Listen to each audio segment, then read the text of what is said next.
What you know, Alibis. Welcome to another episode of Pretty Lies and Alibis. I'm Gigi.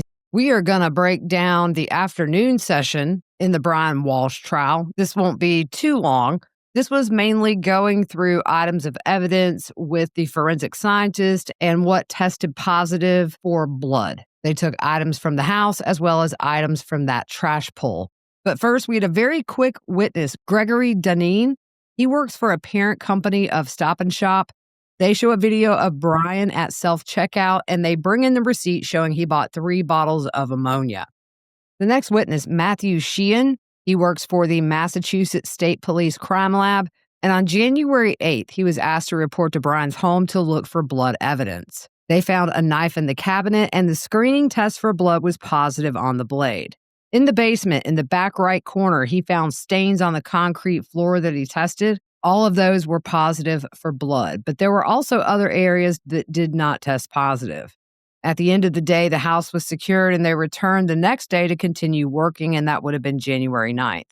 In the front left bedroom, there was white residue where varnish on the floor had been removed, and they removed that flooring. He went back to the basement for a second exam to make sure he didn't miss anything.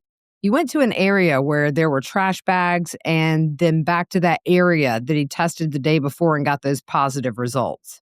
He found a squiggly looking stain on the concrete floor, which tested positive. He submitted the swabs to the lab for DNA analysis. He explains that some of these stains had a substance put on them at the crime scene that can turn the sample purple.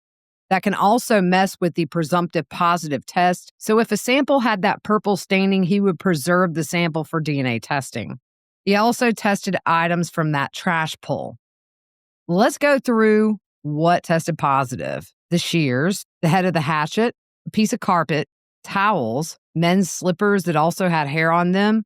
That hair was positive for blood, and then he preserved those for classification to make sure it was human and not animal. One of the hairs was classified as human, and the second hair was animal hair.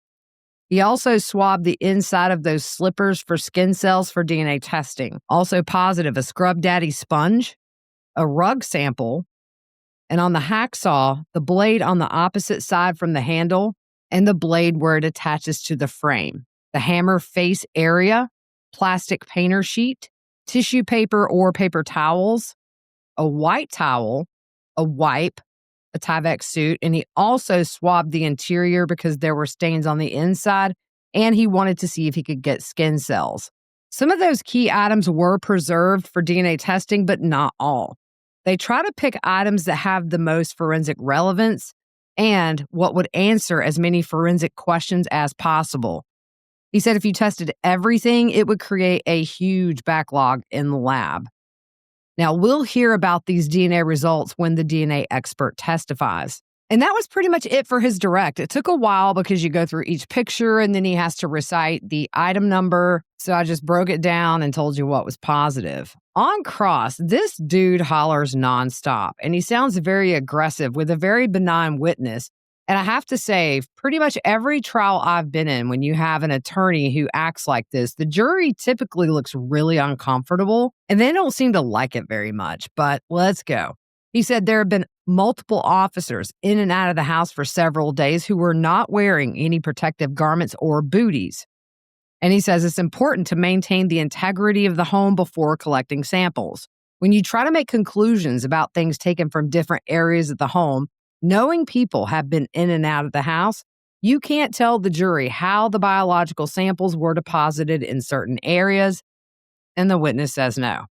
He talks about that white residue on the floor. You didn't see that on January 8th, which was the first day he was there. The witness does not recall, and he says it's not in his notes. The defense says, we'll come back to that in a minute. On January 8th, were you in the bedroom where the white residue was? No. But other Massachusetts state police officers were, and the witness says yes.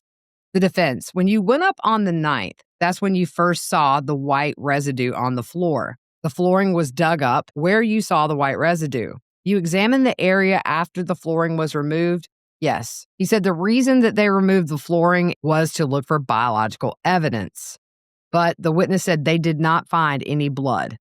The defense asked if anything in the bedroom on the floor had any biological evidence. No. Did you test the hole in the ceiling or go in the attic to examine it? No. He asked if any of the baseboards in any of the rooms were removed to look for blood, and the witness doesn't know.